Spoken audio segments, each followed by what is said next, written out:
Okay, everybody. So, last week I discussed with you the transits of Uranus to the US Pluto and stated that its impact will be effectively to sweep away all the old and outworn social and political structures that the nation has built itself upon since the Industrial Revolution that started approximately in 1900. For Pluto is the principle of decay, death, transformation, and rebirth, and being natally activated with the Promethean principle of Uranus, which has to do with the accelerated evolution, rapid growth, evolution, radical change, creating total revolution in its combined effect, in particular to the US in its social institutions, government, its economic systems, and all those systems that have been put in place since the onset of the industrial scientific revolution. It started in earnest approximately 1900 into the early 1920s. Pluto represents, as I stated earlier, the deep psychological collective forces at work in a nation's psyche that cause changes in society and the body politic in the nation over time. However, with the Uranian impulse constellating and activating the Promethean-Plutonian complex, represents a time when the deep-seated forces have built up to a critical point and must be released. And this release will have a volcanic intensity to it that will expose the archetypal collective shadow, which is the collective elements of the nations that have been repressed. So in essence, the Pluto-Uranus combination will constellate the suppressed collective shadow of the nation in a very powerful and volcanic way, where many of the repressed issues within the collective, kept secrets, things that had been denied, marginalized on all various different levels, known and unknown, because they're incompatible with the image of what we define as American, what we define our history as, what we see ourselves as, what we project to the world. This is ultimately what will be projected and constellated in a powerful way. So many of the elements of social institutions that were established over the past 80 to 100 years that no longer serve any useful purpose to advance our civilization and in regard to our national destiny will undergo rapid and complete collapse. For you will see many of the shadow elements of government, corporations, institutions be exposed in a very powerful way, which will invoke their demise. So we can expect powerful and dramatic developments and events of historical significance that will occur in unprecedented and stunning ways that will irrevocably force the change in the power structure and economic and political future of the nation.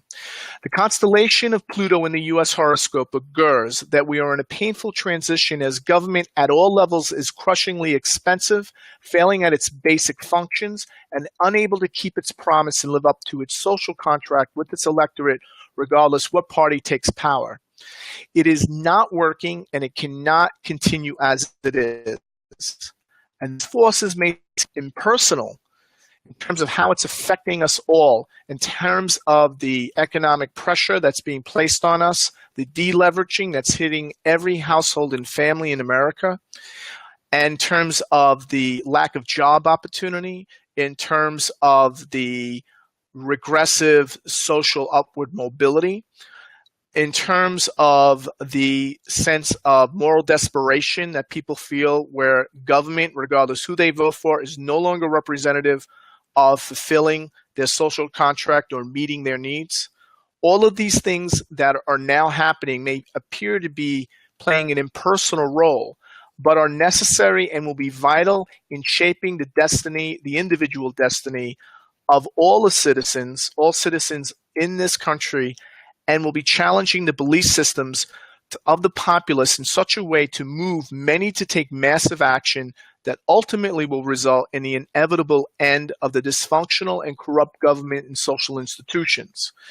These transits, especially with the Uranus to natal Pluto and to transiting Pluto to the natal U.S. Sun, doesn't necessarily mean the end of America. It only means the end of a crumbling, outdated phase of life, of a crumbling, outdated America, while a new America struggles to be born. So this very much, we're in the phase of the breakdown and the transformation. The transformation is something that is still in process and still undergoing.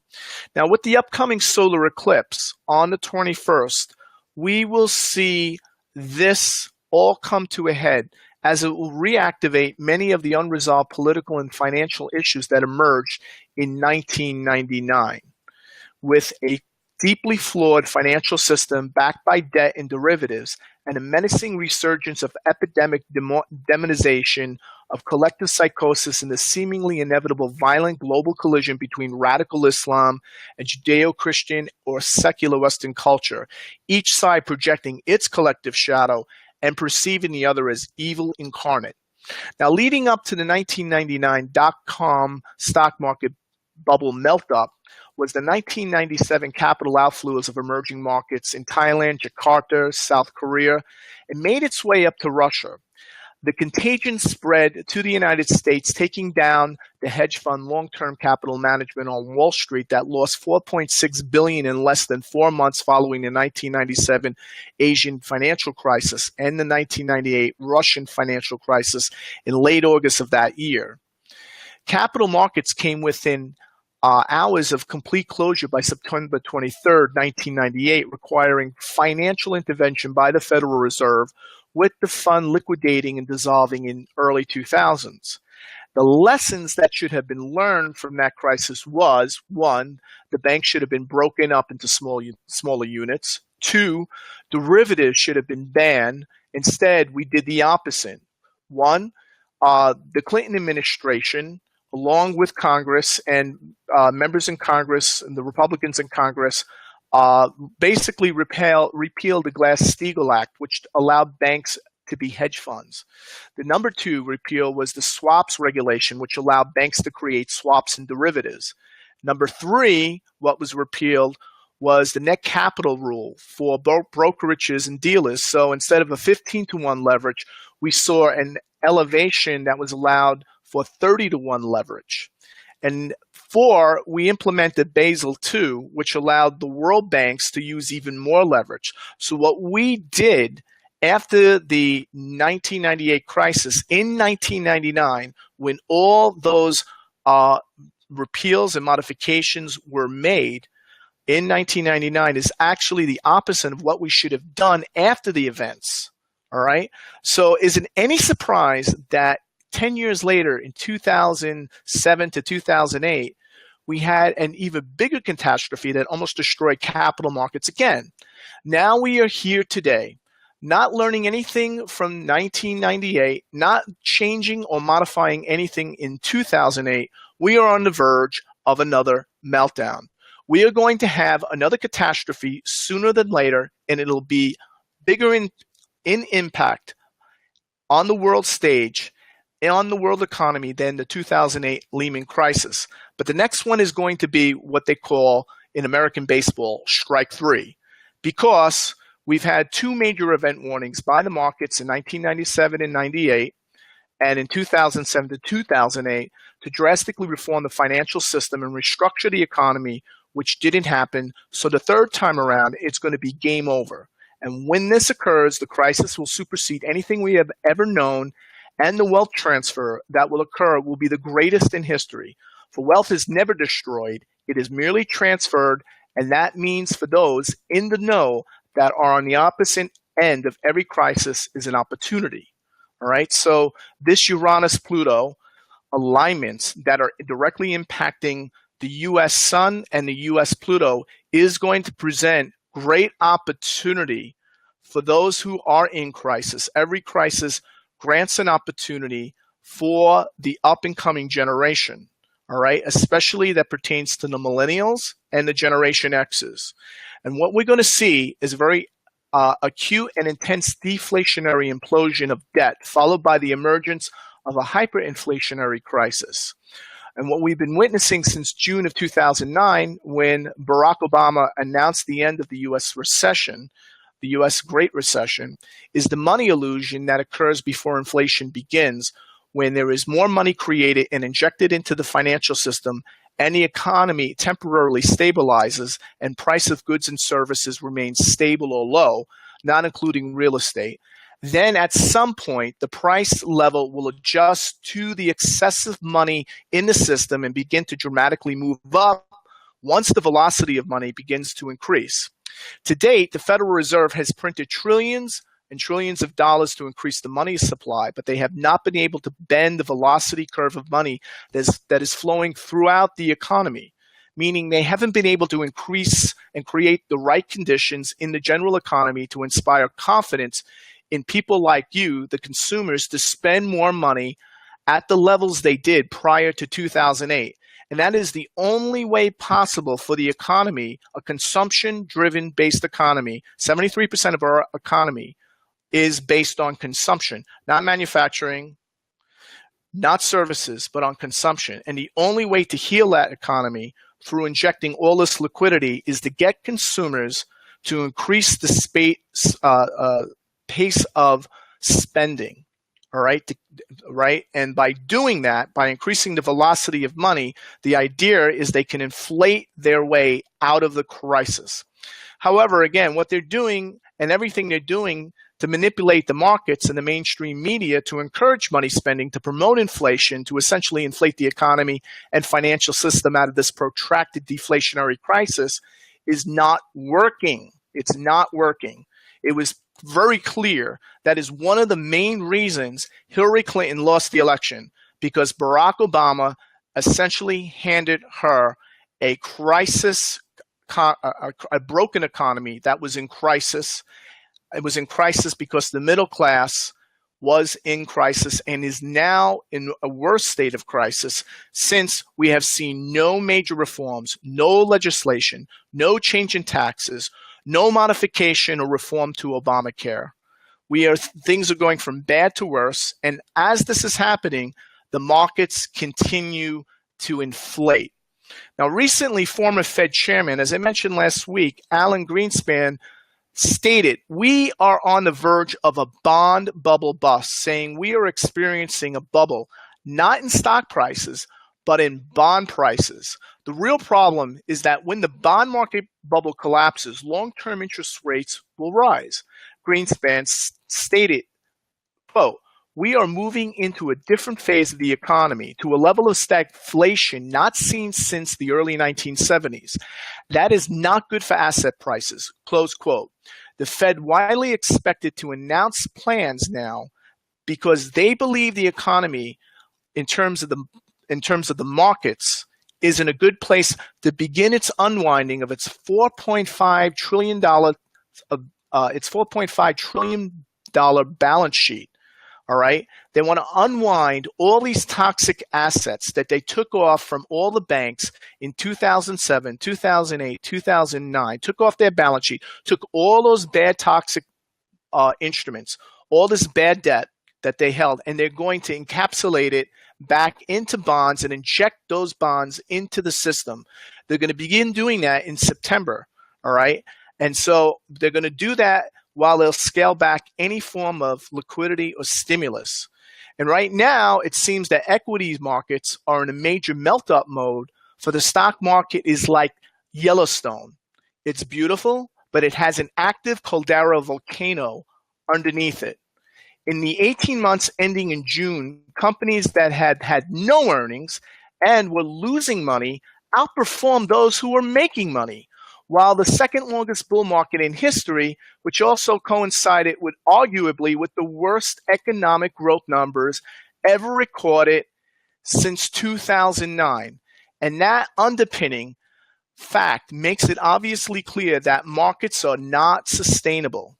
Now, keep in mind, during this so-called expansion, as Wall Street economists call it, the S&P 500 buyback index, which consists of the 100 top companies with the highest ratio of cash spent on buyback versus the total market cap, has surged 417%, far outpacing the benchmark S&P's 266% gain. What that means is that sales for many of these corporations has not been increasing. In fact, sales have been declining regularly in earnest since 2009 onward. So in order to create the perception of growth, these companies borrow too big to fail banks for nearly 0% interest and buy back their own stock, all right? And as a result, the stock, as a result of buying back that stock, it pushes their stock higher by reducing their shares outstanding, while also signaling to the market that their shares are undervalued. It's a short-term strategy that can generate returns during lean economic times. However, at some point, the sales income, the income that company generates, either through sales or manufacturing, has to rebound at some point. And right now, those sales continue to decline because no one's buying. Economic activity is slowing down. We are in a contraction. This all has to do, folks, with the Uranus-Pluto. It's forcing this all to come to a head. And so unless the sales price ratio will reach levels, all right, reach levels where they once were, essentially, it results in a large sell-off because people catch on. Eventually, the market will catch on that these companies, the stock prices are going up, their sales are going down, they're highly inflated, all right, and they are not worth the value. At some point, the smart money out there, the Wall Street smart money, will begin to do a large-scale sell-off, and smart investors will follow suit. So every day that passes, the odds of the economy crashing go up and up a little more, while the majority of financial astrologers continue to remain bullish. None of them saw it coming in 2008, remember? Investors who know these facts are getting out while they can.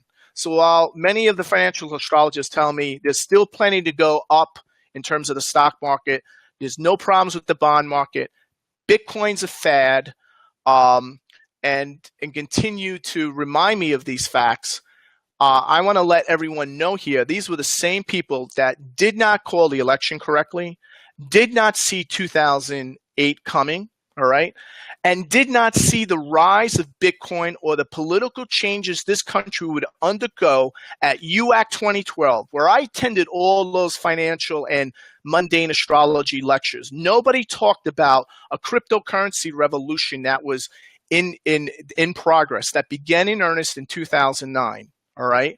They talked about the same old economy from the same old mind, from the financial. They were no different than what you hear on the financial mainstream media. All right. So as the mundane planetary portents come into alignment, the financial markets are far more primed to crash in 2008. One, because of the larger alignments and portents that have been activating since 2007 onward. That's number one. Because Uranus-Pluto is also making direct hits to the U.S. natal chart. The U.S. economy is the largest economy in the world. It's got the largest stock market in the world, the largest bond market in the world. All right. It has the largest overall wealth, sovereign wealth capitalization in the world. Now, the fact that this is all happening and we're going to see the Great American Eclipse cross the U.S., all right, while making a direct hit to the U.S., a number of U.S. horoscopes, a number of horoscopes related to the 2009 bull market, all right, is another factor in play, all right, and that it will be in play over the next several weeks. And there are a number of, and indicating there are a number of increasing Black Swan events that could push us over the edge. So these are the ones I'm most currently watching. One, North Korea is threatening to nuke the U.S. Two, Donald Trump is firing nearly his entire cabinet. Three, the Federal Reserve has dropped interest rates to record lows and drowned the world in trillions of dollars of cash. Four, debt levels are at record highs. Five, the entire banking system, especially in Europe, are in massive need of bailouts. Six, the U.S. government, and this is a fact, all right, this is a fact, the U.S. government will run out of money in less than 90 days and hit the debt ceiling once again. So meanwhile, as many of you out there keep wondering if your 401k and your pension plan you're planning to retire to this time next year is safe, the world has moved on. And they have taken the plunge in Bitcoin, as I forecasted that they would back in 2011. Bitcoin is a major technological advance. It's a major technological innovation and a product of the Uranus-Pluto alignment with an inception of the blockchain creation date on January 3rd, 2009. Bitcoin is the initiator of the cryptocurrency revolution, which is part of the third scientific industrial revolution. The first one occurred approximately in 1759.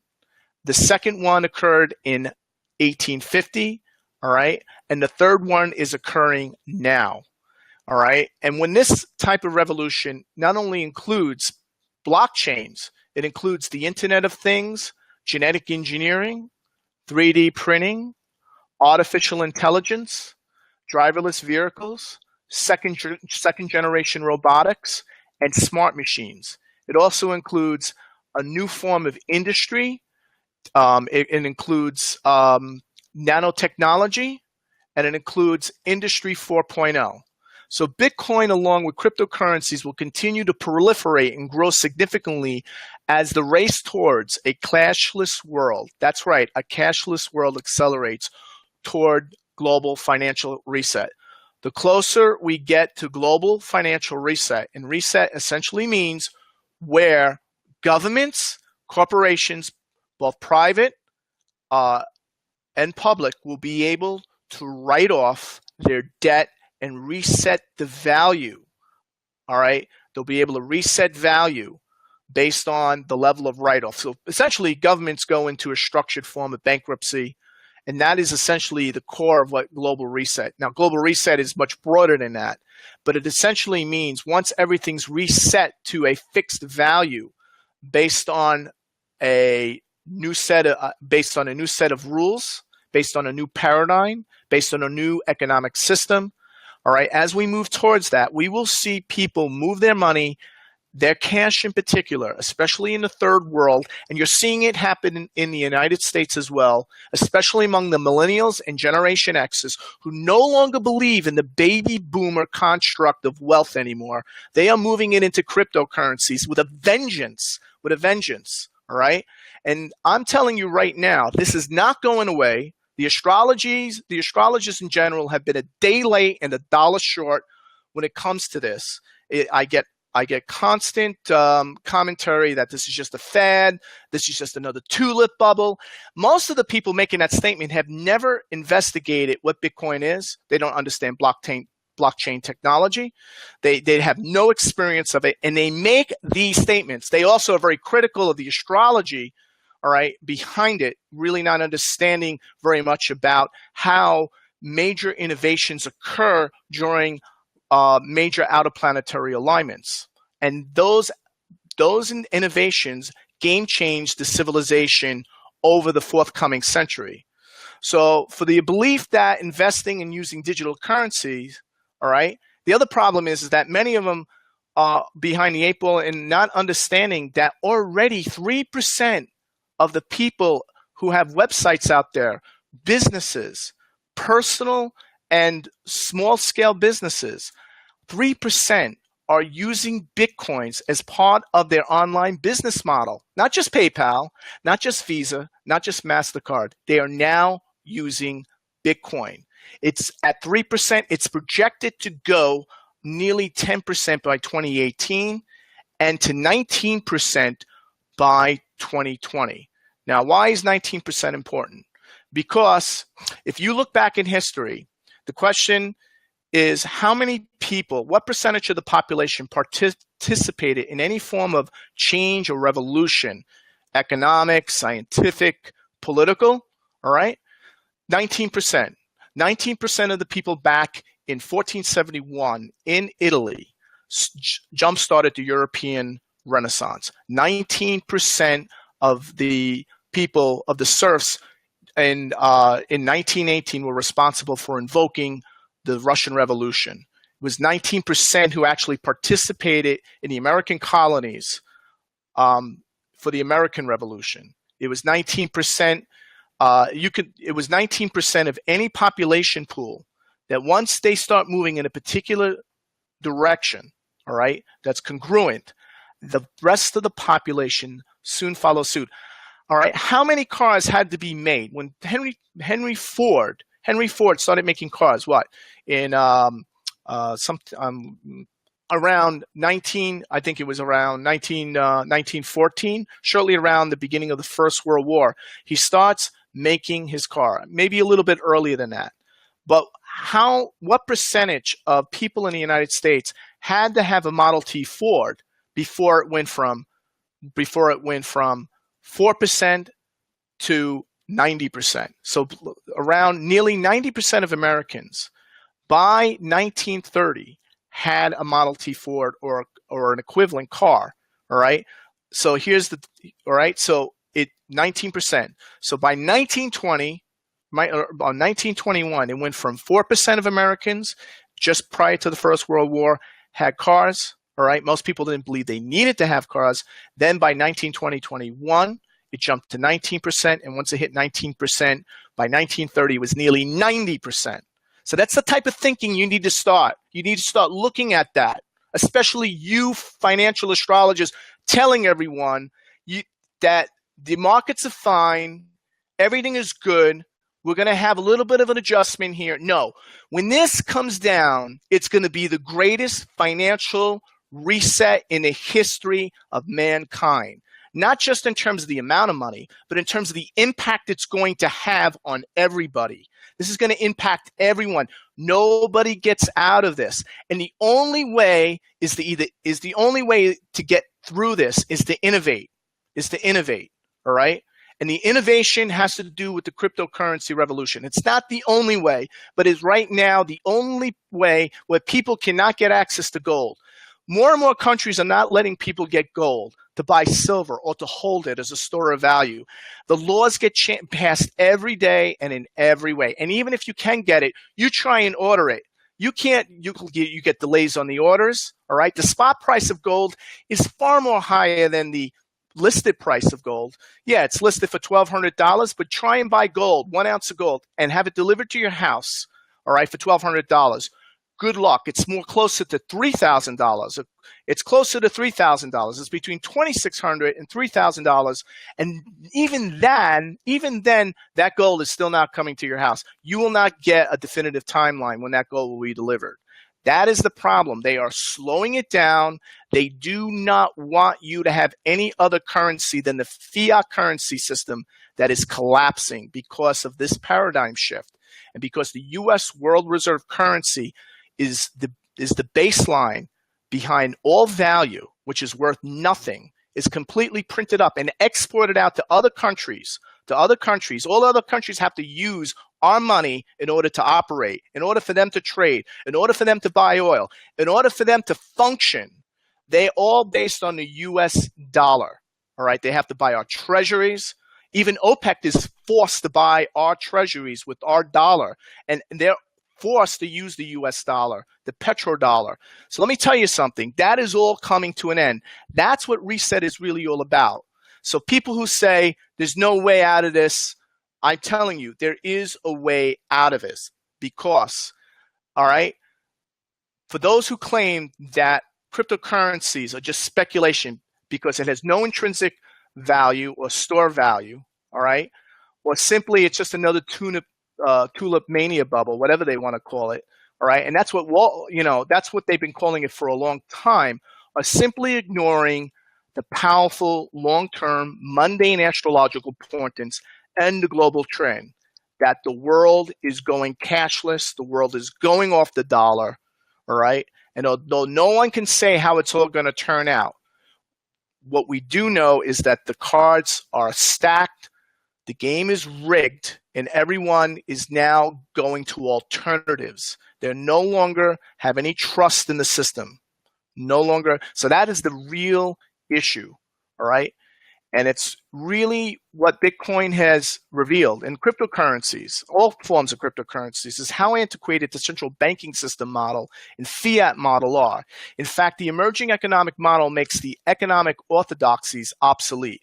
The ongoing debate about monetary policy, Keynesian versus monetary system, or monotheism, or monetarism, or capitalism versus socialism, will no longer be relevant once the cryptocurrency revolution hits the 19% threshold around 2019, 2020. All right. It may happen a little earlier than 2020. All right. The astrological indicators are showing more of a 2019 threshold, tipping point, threshold point. All right.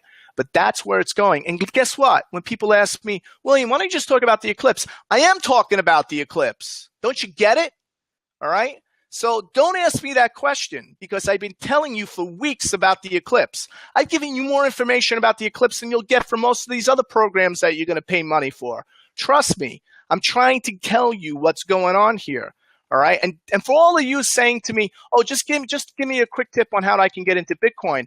I'm going to tell you right now, you need to learn. You need to get vested in understanding it first. Don't just buy it. Don't just get a cold wallet. You need to get vested in this, all right? If you're going to get through this, you're going to have to really understand what it's about. You're going to have to deal with the volatility. You're going to have to deal with the uncertainty. But let me tell you something. All those people who have pension funds, oh, I'm going to get my money, I don't have to worry. You're not going to get your money.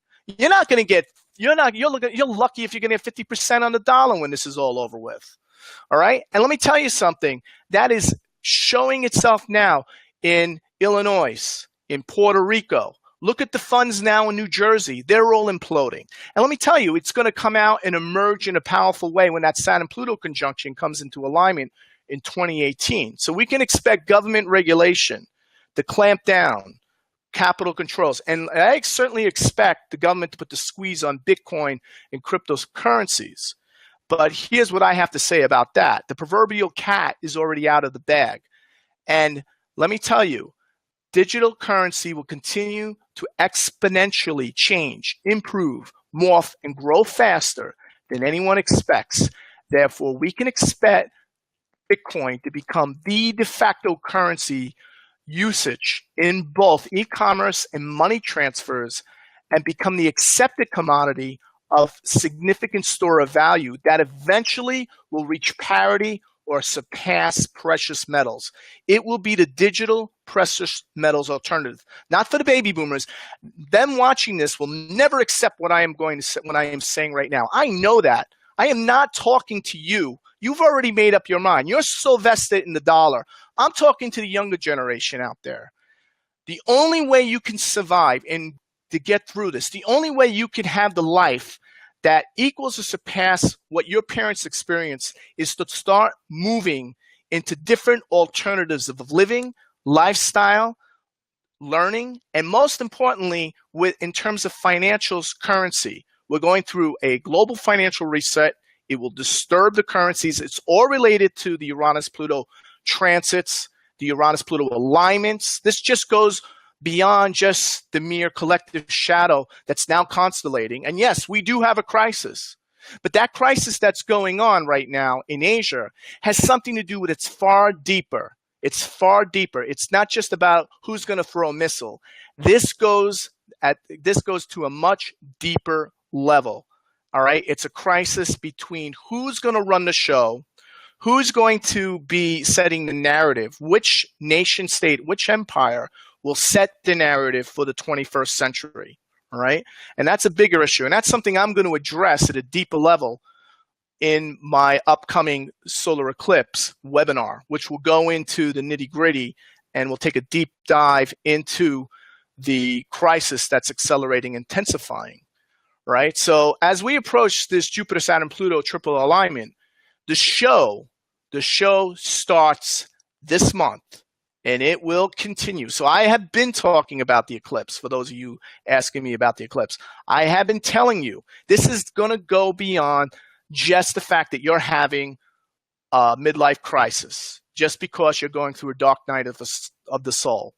It's going to go way beyond that. It includes all those things, but it's going to embroil so many things at so many different levels, all right? So that's ultimately what I want to say today.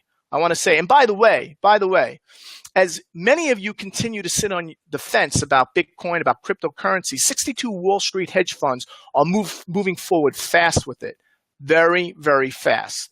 they have caught on. They realize where the future is, and they are scrambling. All right, they want to get the leverage because they realize they're like, they're like 7 years behind. Right? They're more than 7 years behind. All right. So here's the thing: if you want to see change in your life, you have to make it happen yourself. All right. You've got to look at the trends. You have to realize everything in the mainstream media news, everything is rigged, is false, about keeping you as a compliant, tax-paying consumer who spends more than you make. Who spends more than you make. And the reason I explained was there's no way the economy can recover unless they can inflate their way out of it. And the only way it can inflate is if you continue or go back to your 2007 spending habits. That is what they want. They want greater debt. They don't want production. They don't want innovation. They want us essentially to be compliant serfs who basically just swallow everything that's given to us, all right, votes Democrat and Republican no matter what, doesn't ask questions, doesn't bring up issues, all right, and no matter how much we get shafted, no matter how much we're paying more and getting less, that's ultimately what it's been about. And it's been about that way for a long time. I could say it's been that way, at least in my experience, for at least the past 20 years, or at least going back to 1999. I can remember how things really started shifting from that point on. And this eclipse coming up will activate that 1999 eclipse, and it's also going to activate a 1963 eclipse. And that 1963 eclipse is what game changed everything. And that will be something I talked about in my eclipse webinar. All right. So I'm going to put it all together, and I'm going to show you how deep the rabbit hole goes. And it goes very deep. And remember, it's about this, that the oligarchical elite, the people who truly run the show, all right, at the deep state level and on Wall Street and the central bankers and the Euro elite, they cannot gain. They do not have a future unless we fail. Our failure, our deleveraging is the way they move forward and advance their agenda, how their future is assured.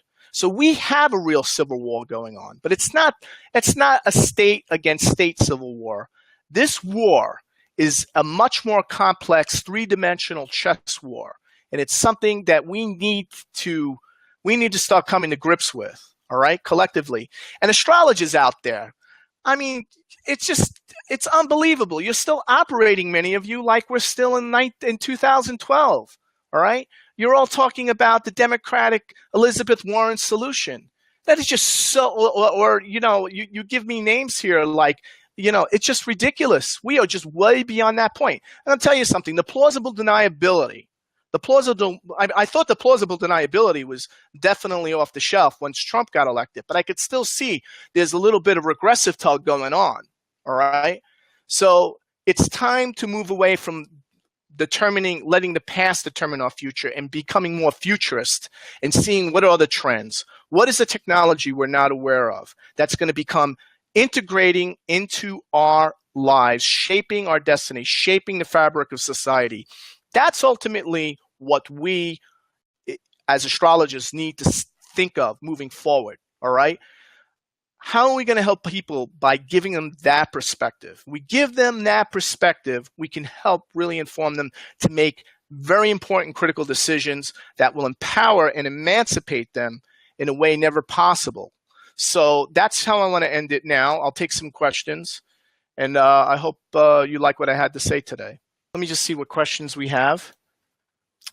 Carmen mentioned, and you're spot on, William, and everyone is going to experience these changes. Yes, and we're experiencing them now. Folks, I advise people from all over the planet. I don't have the full list of all the countries I work on a monthly basis. It varies, but throughout Asia, Europe, and the United States, and South America. And I can tell you, everyone is down in terms of their earnings, whether they're a small or mid-sized business or they're a sole proprietor, somewhere between 20 and 45%.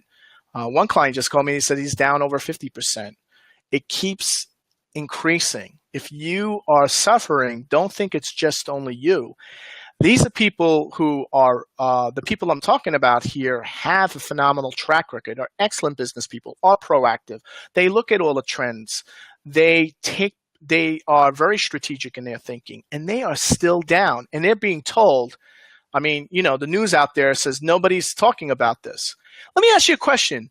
For you New Yorkers out there, you keep listing everything that keeps closing down. We have a restaurant apocalypse in New York. We have a store apocalypse. Stores are shutting down, mom and pops, all those restaurants, those places we all like to visit at night, all going out, all going under, right? Now, let me ask you a question. In 2008, if you go back in 2008, was it like that? Was things in terms of the outer level like that? Because I was living in Manhattan in 2008, and it was a big party. It was a big party all the way up until September, right? All the way until mid-September, until the Lehman crisis. So let me tell you something. Things are worse now. They are worse now because they extend and pretend. And for people in New York, they're just wondering why, wow, I don't understand. All these places I went to for 40, 50 years, all right? These places were always packed, all right? They're closing down. All these stores, they're closing down, all right? So all these chains are starting to close down now. And this is in Manhattan. So I ask you, do you remember that happening in 2008? Because when I lived there, surely didn't, all right? So these are signs. What's going to hit next is going to be much greater impact, much, much greater. Yeah, and my friend Ross has stated it's like the value of the dollar. The money is not worth much more than the paper it's printed on. It's exactly right, Ross. That's why someone like you, who has a background in science, technology, and has a very expanded worldview, because of your interest, is someone who could take leadership in your area, in the greater Chicago area, about getting people informed on Bitcoin and other options that they can take to maintain the value of their money while we go through this crisis. Okay, so yeah. Adriana said, my goodness, Rio is dead in terms of commerce. Very bad too. See, again, I don't think I emphasized this enough when I was speaking earlier, but the M2 money supply has to do with how much money gets exchanged between people, right? So the M2 money supply, the amount of velocity where a dollar gets paid to someone and then he takes that dollar and goes to the store and buys something, and that person who took that dollar then pays his rent with it, and that rent goes into somewhere. So the point is that the speed in which money is circulating is now at 1929, 1930 levels. 1929, 1930 levels. Great Depression levels. And I talked last week about how there was 1.33% growth over the past 8 years from 1931 to 1939, right? And now from 2009 to present, or 2016, there was 1.33% growth. We had the same level of low growth during the Great Depression as we did during the Great Recession, right? And they claim the economy has been recovered. So this is not just a U.S. thing. It's a global thing. But the fact of the matter is, if it's bad here, it's even worse in Brazil. If it's bad here, it's terrible in Italy. If it's bad here, it's really bad in China, all right? So, this is something that I think we have to think about. But the good news is that there's some options out there. Global reset is coming, and through cryptocurrencies is one of the most powerful ways you can help empower yourself, help preserve your wealth. I am encouraging people to get precious metals if they can. Get hold of some precious metals. But if you don't own it, you don't hold it, you don't own it, because they will confiscate it come time when reset goes full throttle. They will confiscate, all right? So you definitely want to own it in your home, not keeping it in the bank. But for a lot of people, they don't want to get involved in that. It's not easy to take that money, to take that with you if you're traveling, right? You always have to be concerned about it, where you're keeping it, how secure it is. So you may want to have a combination strategy, right? So those are one of the things I'm talking about. But the bigger issue has to do with that the United States with this eclipse is going through a dark night of the soul. I'm going to explain what that is at a deeper level. I alluded to it a few weeks back, but it has to do with a psychospiritual death rebirth. And that rebirth generally implies some type of breakdown, right, before some type of breakthrough occurs. Donica stated, new way to heal illness, threat to big pharma, with the latest announcement of nanotechnology that changes skin cells to whatever cells are needed. Patent just announced, and test is moving past the preliminary mouse stage. So yeah, these type of innovations, right? This is another way where you can invest in nanotechnology. And I would suggest to people, you want to probably not invest in automobiles, all right? At least you would certainly not in automobiles in terms of the internal combustion engine vehicles. Would certainly want to start investing in nanotechnology and all technologies related to new methods of manufacturing and robotics. All right, that is where the future really lies. Yeah, I have. Laura asked me, have I kept track with ghost economies, apartment complexes, mall in China? Yes. So they took all that money, all that hot money, all that investment from America and Europe, and they used that hot money to build infrastructure. They built ghost cities, ghost malls. They have a train system that very few people ride daily. You have cities that have the building density level of Manhattan, over 30 cities in China that are basically empty. No one can afford to live there. There are malls that are empty. We're talking 30, 40 cities. The number is, it's something out of a dystopian nightmare, dystopian film. And this is reality. And so the Chinese economy is another extend and pretend fake miracle. It is not real. It is not organically growing.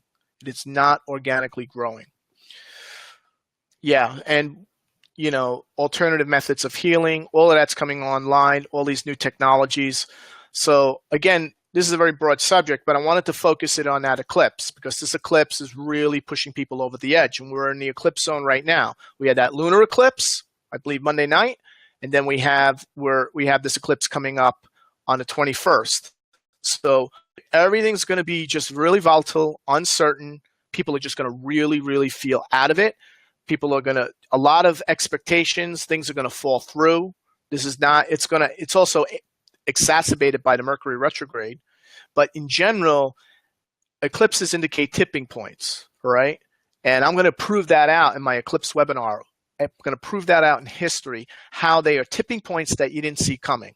They were there, but you didn't see it coming. And when it hit, it tipped a certain way, all right, that forced the issue decisively one way or the other.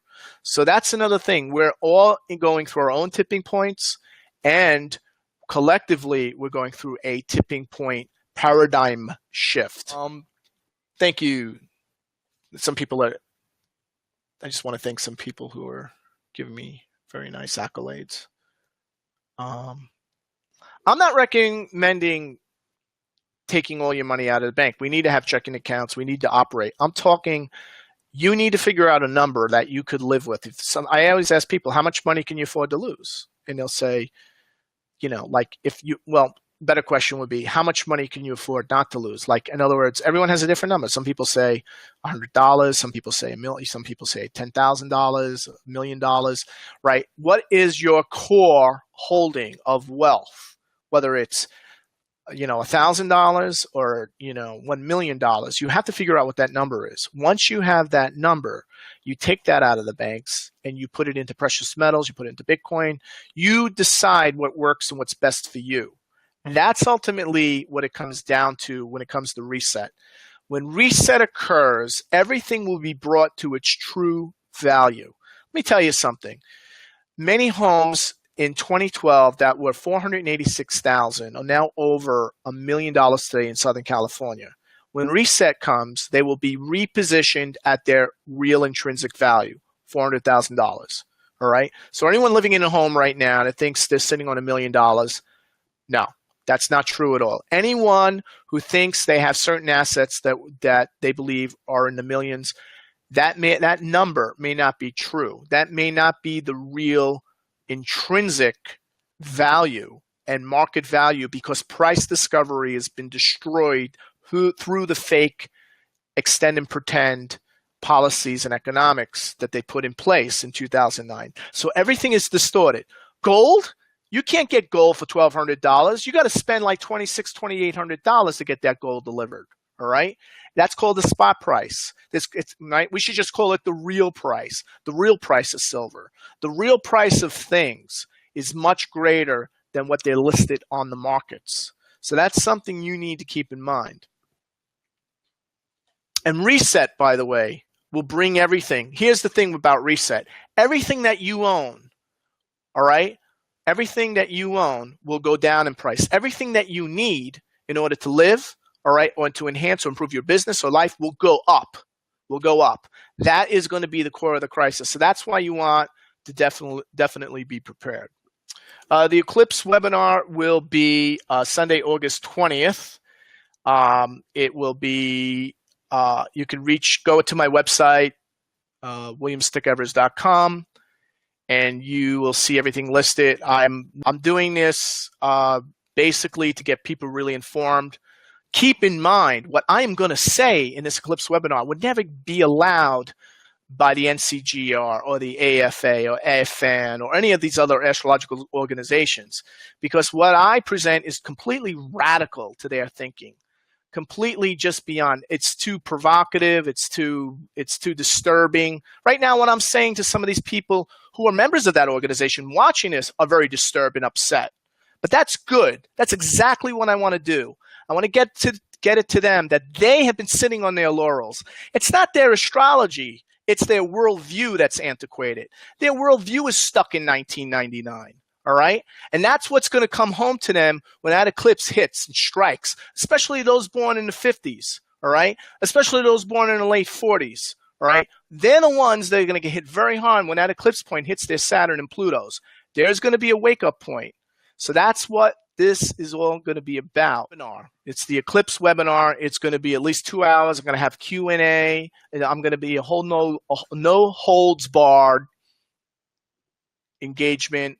And there's going to be non-astrologers, world-class astrologers, mundane astrologers, budding mundane astrologers. I'm going to cover it. I'm going to make it simple. I'm going to keep the astrology strong, but I'm going to make it presentable so everyone can understand it. But most importantly, I want to get my message across that everything about the 2016 election, the rise of Trump, the crisis we're in now, things are all leading towards this eclipse. And many astrologers for many years, including Bill Meridian, has been writing about this. So we've known this was coming.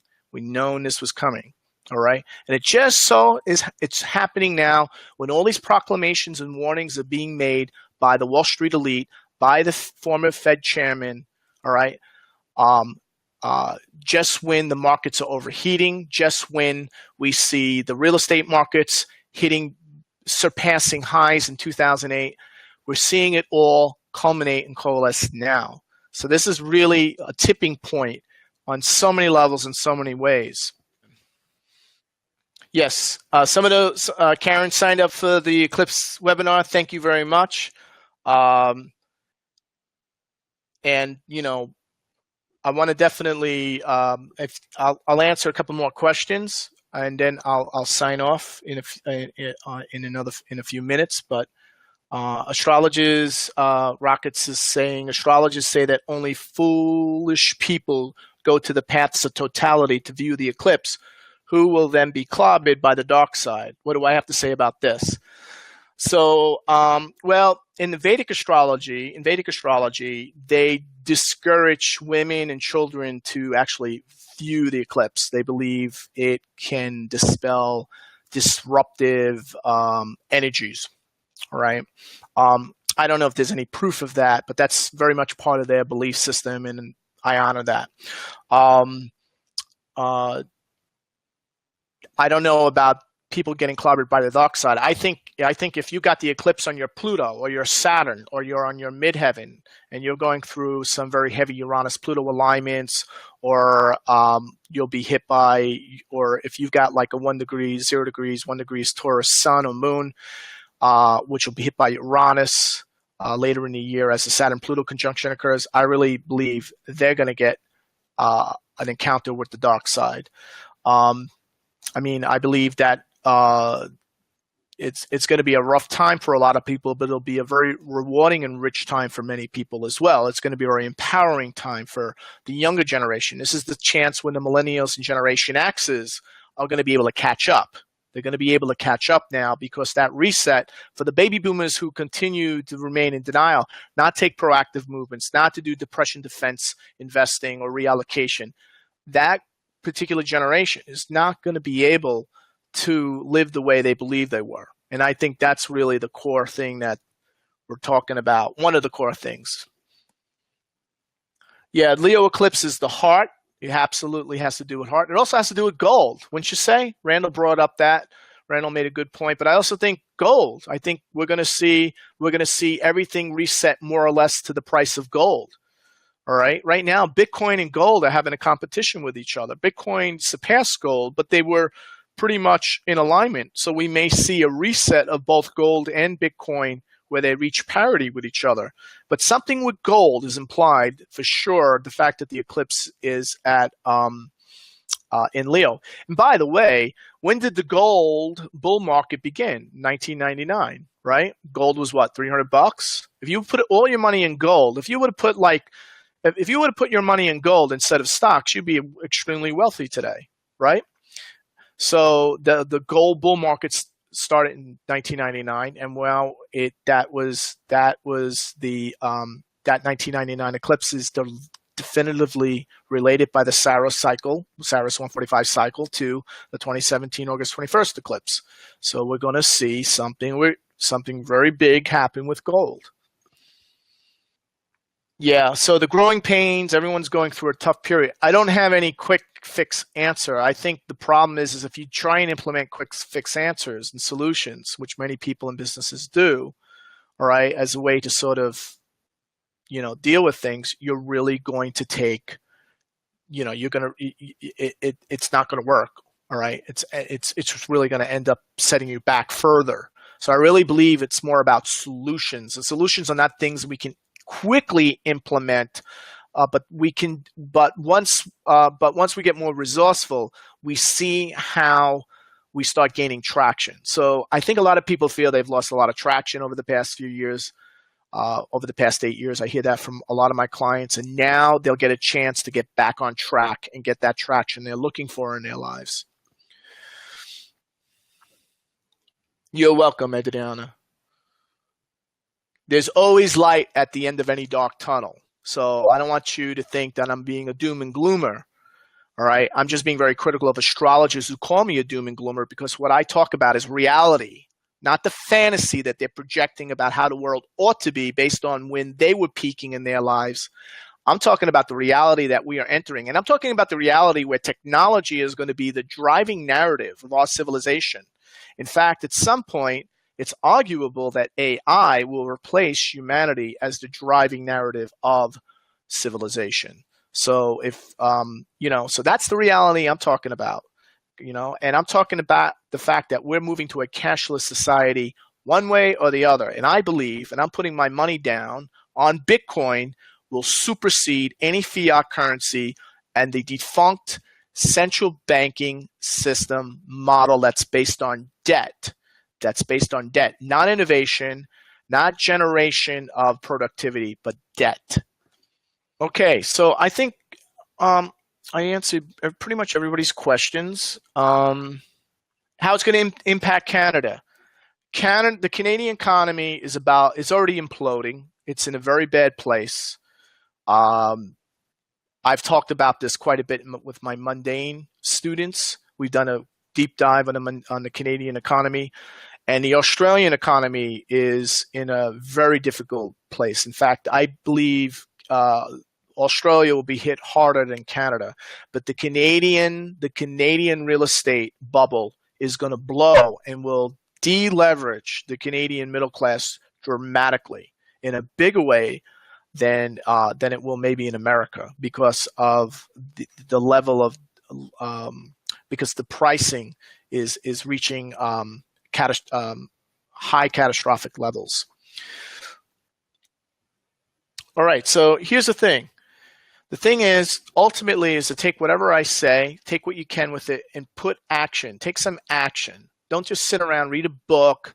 Take some action. That means reading a book, following some more videos, looking into Bitcoin, looking into gold, looking into alternative ways of living, deciding, hey, I'm not going to live where, you may decide where you're living is not an ideal place. You may decide you want to get politically active, socially active. You want to get more involved with making the change. So whatever change you want to see in the world, whatever way, get out there. If you can't do anything because you've got certain other commitments at home, blog about it, write about it, get informed about it, find out what the truth is, get engaged.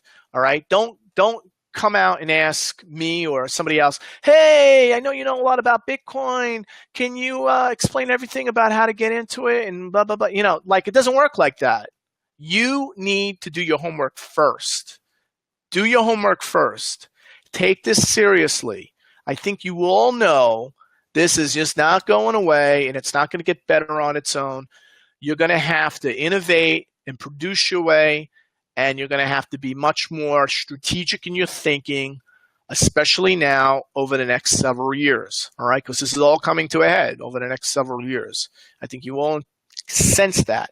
So take some action, right? And remember, in the end, it always gets better, right?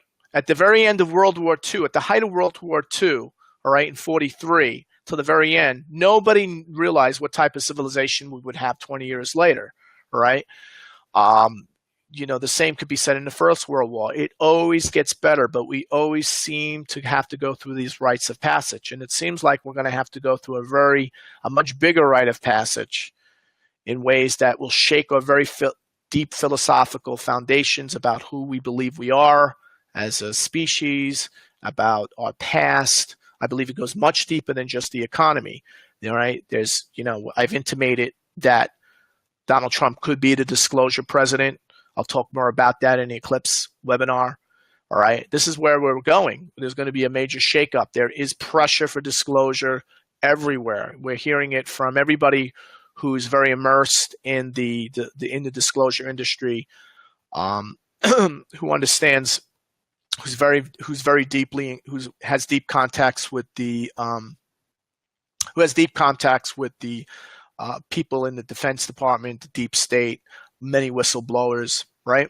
So I'm going to talk a little bit about that, because there's a lot of revelations coming out, a lot of whistleblowing, and a lot of the technology from that is all being now put into our major industry, and part of the reason why innovation and this revolution is really taking off.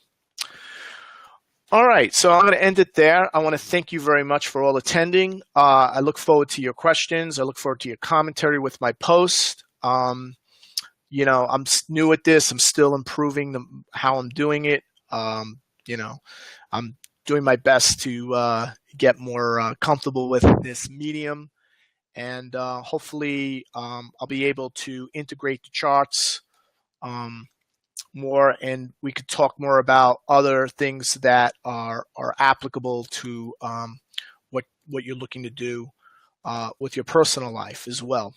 So I will see you all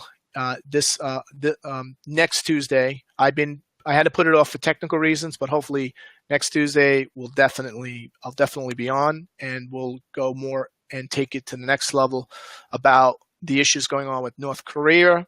I held off on saying anything really in depth about that today, other than alluding to the crisis, but talking about the deeper underpinning of what that crisis is about. And it's not just simply about firing missiles randomly in the South China Sea or Ocean of Japan, or it has something to do with some deeper power struggle happening between the U.S. and China.